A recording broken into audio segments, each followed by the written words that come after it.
Today, we're going to be talking about how you can go from overwhelmed to focused with the weekly plan for more sales. So get ready to learn the plan. And before we get into the slides, I just want to give you an overview of what we're going to cover today. We're going to start by covering the 4 steps to conquer overwhelm.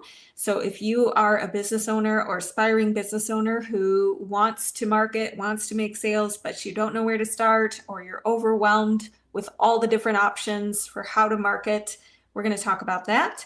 We're going to go through how you can shift from busy work that doesn't really produce results to actually using the weekly sales system to spend your time more wisely.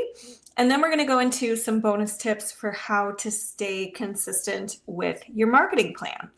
Before we get into that, though, you can grab a free gift at haleyrowe.com/planning, and it will give you a step-by-step for today's training. It'll allow you to actually implement what we talk about. It'll take you through how to plan your week step by step so that you walk away with something tangible and you don't forget what we cover in today's video. So now, let me just introduce myself really quick. My name is Haley Rowe. I'm a marketing and sales coach and consultant, and my mission is to help entrepreneurs and online service providers with how you can simplify client attraction, make more income and impact doing what you love, and be able to get more time back because you're not stuck in overthinking or overstressing yourself out with launches that are super time sensitive and high pressure, or what we call social media overwhelm, where you feel like you have to post all the time and you find yourself having anxiety about what do I say and is this the right way to go about it, and that whole perfectionist mindset. So I help my clients navigate through those things and instead be able to find a way of marketing that they enjoy, that they can stick with. And just a couple other things. I host a podcast called Health Coach Nation, which we've been lucky enough to be ranked in the top 1% on Listen Notes. I've been named as one of the top 25 coaches in Chicago, which I'm very grateful for. And I started doing the coaching that I do now back in 2017. But before that, I worked in business development and marketing for startups, and I loved it. And it made me realize how many startup entrepreneurs have such a gift or a talent or a service or a craft that they want to share with the world, but they get stuck with the sales and marketing side of things. They get stuck with how to plan as an entrepreneur. And so that's the kind of stuff that I enjoy helping them with. So let's dive into the 4 steps to conquer overwhelm. When you're feeling overwhelmed, we want you to be able to come back to a system or a criteria for how you make your decisions. So one that I'm going to introduce to you today that you can use is what we call the 4 Ds. Dream it, define it, design it, and defend it. So what I mean by that with dream it is we are going to set your vision, and I'm going to give you 4 questions to help you do that. So we needed to first just define what do you actually want, so that when we are trying to combat overwhelm, we know what are we even aiming for? What's our North Star that we can look at for how we decide to make decisions? Then we need to define, based on what you actually want for your business, we need to define what are your SMART goals to get there? What's the path to get there? So we define the goal, then we design or create the systems to get you there, right? Because it's not necessarily just about what's the end goal. It's about the daily stuff that you're doing to get there. And then we're going to defend it, meaning we're going to plan for obstacles. We're actually going to think about what could go wrong. What could you see yourself doing or not doing that will impact how you get to your goal? And how can we actually prepare? So step 1 is dream it, like I mentioned, and let's get into it. So here are 4 questions you can use to get clear on what you actually want to achieve. And feel free to think in terms of the next month. Feel free to think in terms of the next 90 days. Feel free to think in terms of the next week if you want. But for this training, we'll talk about this month. So over the next 30 days, what do you actually want to achieve? And what are the costs or feelings or changes that you may need to be willing to experience to make room for this goal. And the reason why this question's in here is because a lot of times you just think of, oh, it'd be so cool and fun to get to XYZ. But we don't think about, well, what might I need to be willing to feel, willing to invest in, willing to change in my lifestyle to be able to get there. And we want to factor that in before you choose your goal, because if you're not willing to deal with some of these costs or big scary feelings you're going to have to feel, or changes you're going to have to make to your day-to-day habits, then we may need to choose a different goal, right?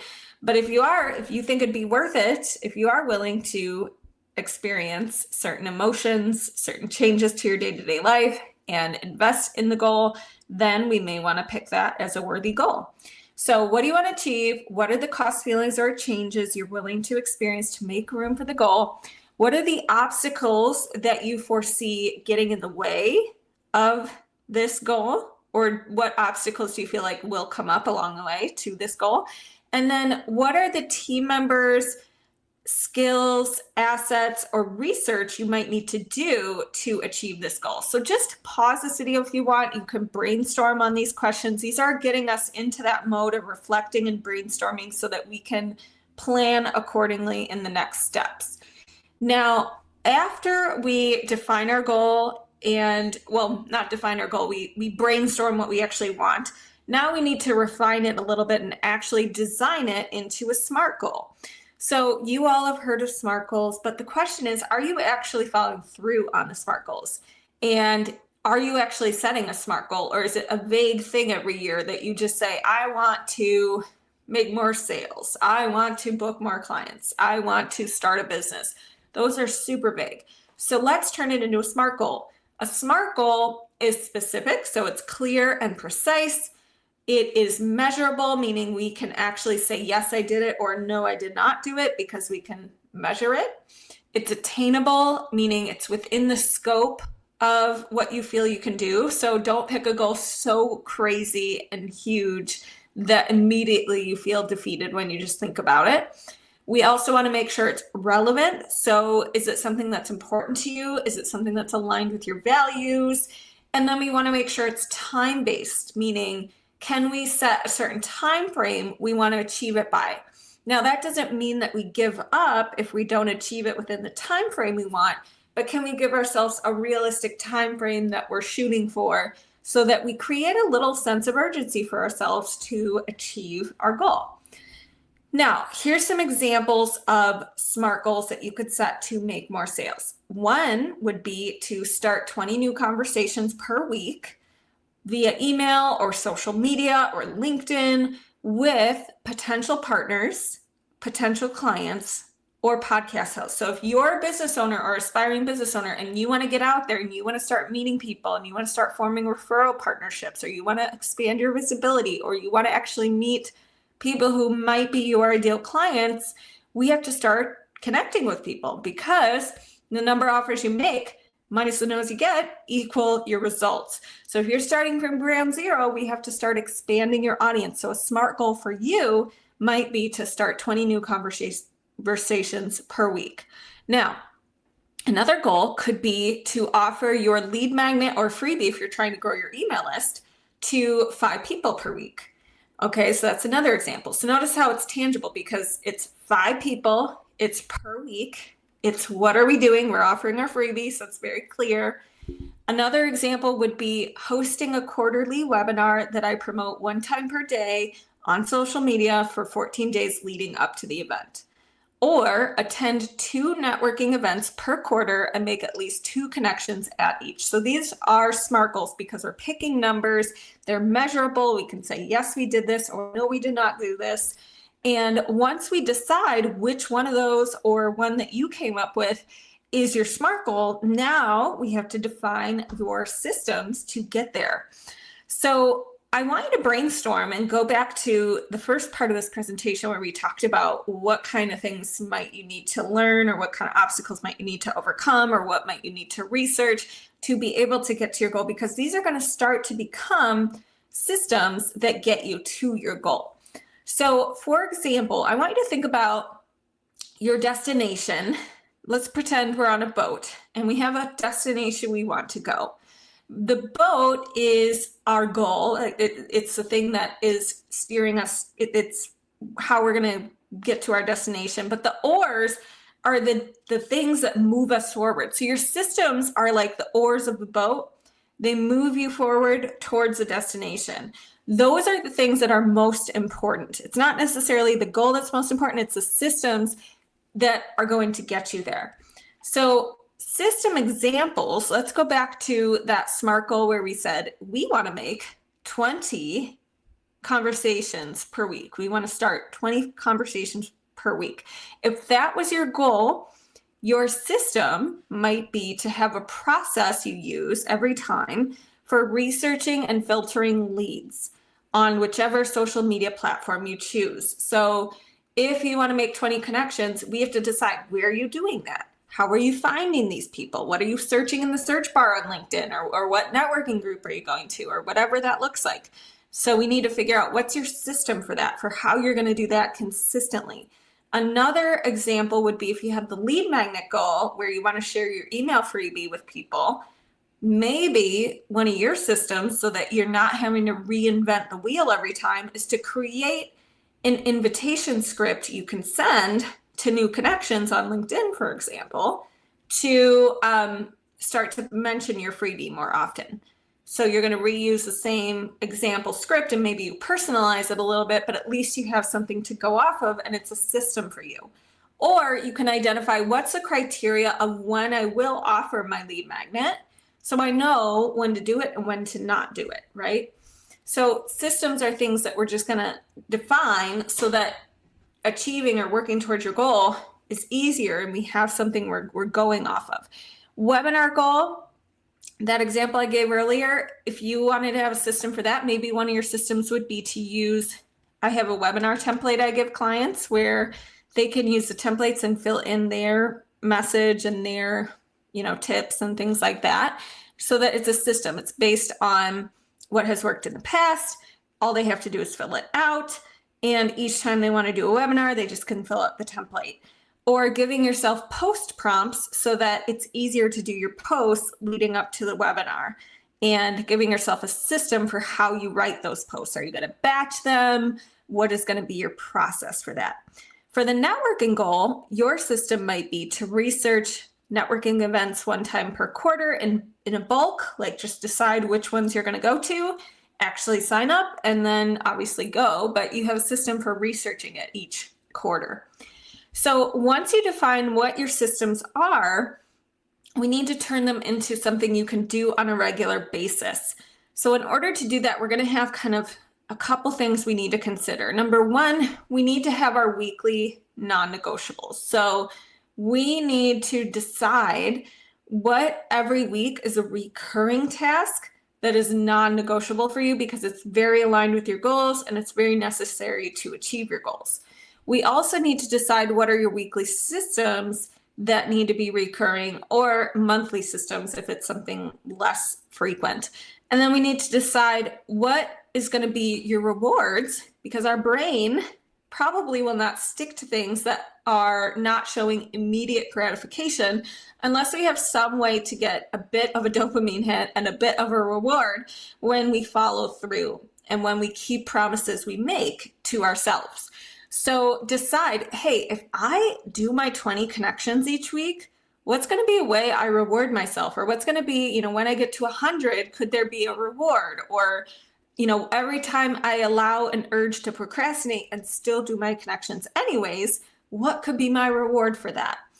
Now, one thing that we can, just really quick to go back to the rewards, you could track your habits in a goal tracker. Sometimes our brain likes to see the X's and see us check off something.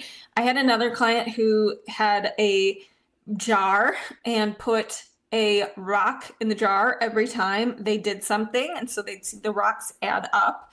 So that was kind of fun, even though it sounds silly. Our brains are very visual. So how are you going to reward yourself? And then from there, how are we going to stay consistent? Well, we need to decide, is there any habit stacking you can do with these systems? So for example, let's say I want to start conversations with people each week.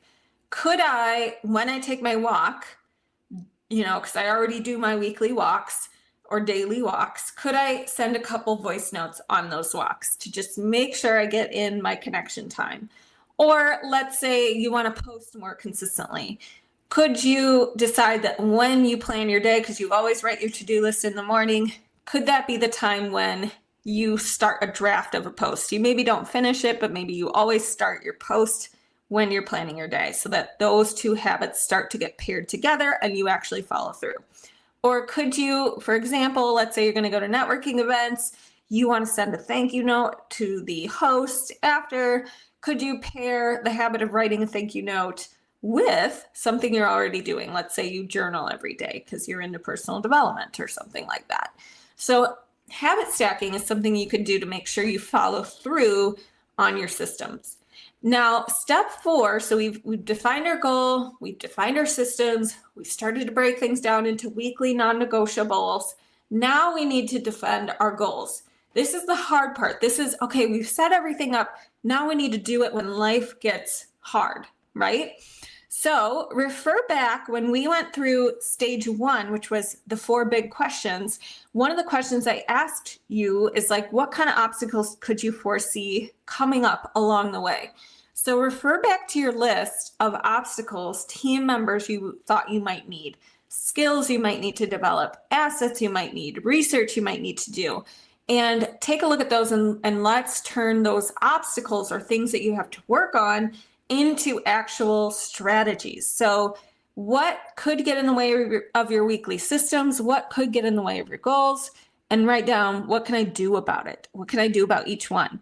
And for now, for the purpose of this training, star whichever biggest obstacle you think would have the most impact on your goal. Meaning, I think the thing that would have the biggest domino effect on making or breaking my goal would be XYZ obstacle. And I want you to star that one and write down a strategy you can use this week to start to chip away at that obstacle, to start to remove that obstacle. And write what's going to happen, like what is your setback plan if you for some reason don't follow through on that? The thing that you've written down as your strategy, what's your setback plan if you don't follow through? How will you redirect yourself? How will you get it done even if you don't get it done on the timeline you want? And also ask yourself, what are you going to not do or say no to? Because sometimes we just come up with all these things we need to do as our strategy, but sometimes it's also about what we're not going to do. I'm not going to overthink this and take 48 hours to write that one post, or I'm not going to, when I post, get distracted on social media by scrolling everybody else and comparing myself to everybody else. And that's a habit I need to break because that's keeping me from doing the thing I said I'm going to do. So it's not always just adding to your to-do list. Sometimes it's, what am I going to have to learn how to say no to so that I can get to my goal? Now, once you determine, okay, I think my top obstacle is going to be XYZ. Here's what I'm going to do about it this week. Here's my plan. Here's what I think I'll do if I don't follow through, how I'll get back on track. And now we need to craft your actual week. So what we want to do is we want to add all of your goal-related tasks and systems to your calendar. And how we do that is by getting organized. So when you sit down to plan your week, one thing I really like to do is first to start with a brain dump of both all the goal-oriented things you need to do, but also just all the other life things you need to do. I need to pick up my dry cleaning. I need to go to that holiday event or whatever. So brain dump all of your things that you feel are on your mind to do this week. Then I want you to look at the list and I want you to establish which of these things on this big, huge brain dump list are top priority, meaning there will be consequences if I do not do them. Like your taxes, you need to do them by a certain deadline or there will be consequences, right? Or your goal-oriented tasks. I need to start developing my system for how I'm gonna connect with 20 new people a week. And if I don't, I'm not gonna be growing my audience and I'm not gonna be hitting my number one goal, which is X number of sales. So top priority tasks come first and you're gonna categorize those in a separate section of your list. Then we're going to determine which things on your list can be our really recurring weekly tasks. Like I'm going to have to touch back on these each week or else I'm not going to reach my goal. So, for those of you who have a health goal, for example, your recurring thing would be something probably related to exercise or meal prepping or whatever. If it's a sales goal, it might be recurring. You're going to have to connect with networking partners each week or whatever. So recurring tasks. Then moderate priority tasks, that's a separate category. Those are things that there's not going to be consequences if you do not get to them this week, but they're still somewhat important soon. Maybe next week, maybe this month, maybe over the next 2 months, whatever. And then later is just like ideas of things you really want to do, but there's no rush. There's no consequence if you don't get to it. So we call that a later or a someday list. And whenever you get new ideas, if you fall for shiny object syndrome and you get all excited about things and you don't need to do whatever task it is that you're all excited about right this second, there's no consequences, it's just a self-induced thing, you can put that on your later list so you still get to think about it and have it somewhere, but it's not taking up your brain space and it's not distracting you from your goals. So then once we have our weekly list kind of categorized, like here's my top priority things, here's my recurring things I do every week, here's later list, which is not going to go on this week's or today's list. Now we need to actually plan your day. So this is where we break down your top priority and moderate priority tasks into result-based tasks that take you 30 minutes or less, and you can say yes or no, I did this. So before you plan your day, you want to make sure the list you're pulling from is broken down enough to where you can take things off your list that can actually be done. So for example, if you wrote on your list, I need to create a website.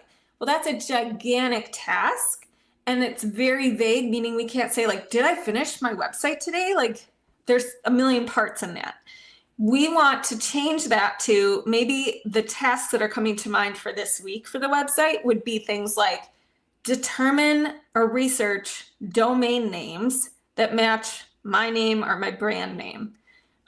Maybe it's decide or research a web hosting service, right? So rather than just writing on your list, and this is why we always get disappointed with ourselves, is because we put on our list something crazy like work on website, but it's so vague. So turn it into something that can be done in 30 minutes or less. If it's not something you're positive you could do in 30 minutes or less, you haven't broken it down enough. And we want to be able to say, yes, I did this, or no, I did not do this. If it's something too huge where you couldn't just say, oh, I finished that today, then it's too broad and we need to break it down. Once you're looking at that broken down list, what I like to do at the beginning of the day is write my wish list for the day. Here are all the things I'm pulling from my weekly list that I would love to do today. And that becomes what I call my wish list. But then I make an actual day list where I take my non-negotiables, like, okay, here's the things I have to do today. I have to pick up so-and-so at 2:30. I have to go to a meeting at 4 o'clock. So the non-negotiables, things that you actually, have to attend or you committed to, those go on a separate page of your non-negotiables. So you have your wish list, you have your non-negotiables, and you'll get good at this, and this will only take you a couple minutes at the beginning of the day when you actually practice it. But what we want to do is we want to actually turn your actual list that has the non-negotiables into a time-blocked list. So write your wish list and then separately write like your appointments, so your non-negotiables. 4 o'clock, I have meeting. 2:30, I have to pick up so-and-so. 10 o'clock, I need to do blah, blah, blah. And you're putting that in order and you're leaving spaces in between the times that are open. And in those open times, you're going to pull from your top priorities from your wish list and put them in where they belong. And you're not always going to be able to transfer your whole wish list to your actual day list. Okay. So we have to let ourselves have the wish list, but it's not going to be our actual plan. We're going to pull off of it and pick the most important things to us to put in our empty spaces for the day. So when you look at your actual to-do list, it's going to be your actual appointments, and then you're going to put your top priority tasks filled in where you can in the open spaces, and that's going to be what you do today. And you're going to get better at time batching and knowing how long things take you by practicing this and evaluating how it goes. If you find that you never have open spaces in your day, it's always pick up the kids, go to work, do XYZ, and you never have open spaces for starting your business if you're transitioning, then we need to actually say, okay, we need to make some changes in our life to make room for this, or we need to delegate, or we need to say no to more things so we can make time for this SMART goal that we've set for ourselves. So my top warnings when you are going through planning your day using this system is to give yourself buffer room for things when you're learning how long things take you. What I mean by that is if you're brand new and you wrote you need to research domain names for a website, but you don't even know what that means, and you don't even know domain names, and you don't even know where to start with that, you might need to add buffer room to research or to ask ChatGPT or to reach out to a friend who has a website and see what they say. But give yourself buffer room, expect it to take longer than you think. And then we want to also plan for things that could be in the way. So when you look at your actual list for the day, say, is there anything I need to just prep for before I get started so that this actually happens? And then the last thing is, don't beat yourself up if you do not follow your actual list to a T and perfectly. If you don't finish everything on it, what I do want you to do though is evaluate every week what went well, what didn't go well, what did I not give myself enough time for, what do I need to make more time for, who could help me with XYZ next week, and keep getting better at the process. Now, if you're trying to stay consistent with your weekly plan to get more sales and what you've defined as your top priority tasks, I want to just share with you a couple of tips. So we first just really need to define with your marketing or sales activities, how often are you committing to doing them? Is this, are you going to do a post every day, or are you going to do a post 3 times a week?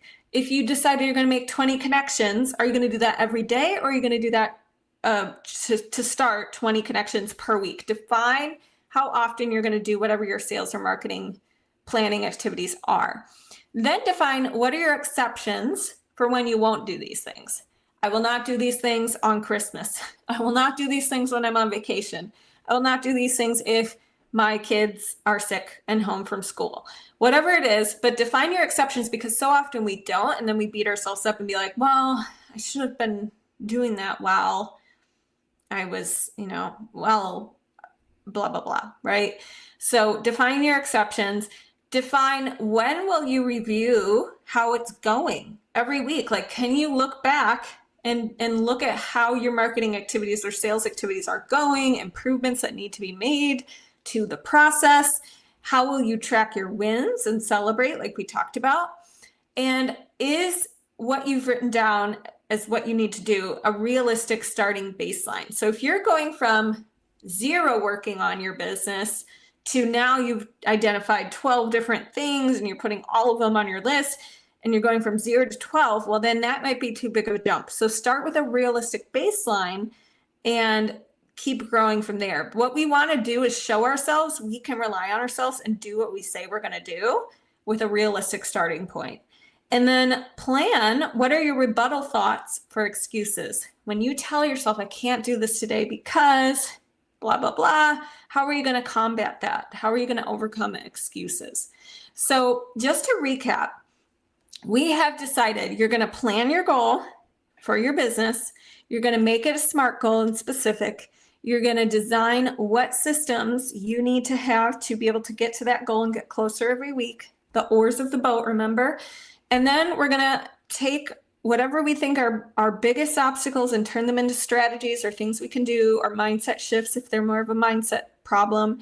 And then we're going to schedule our tasks into our day with time batching. So we're going to make our wish list of what we'd love to do today, but then we're going to realistically look at our appointments, our time batches, our time blocks we have open, and fit within it something we can do for our business each day.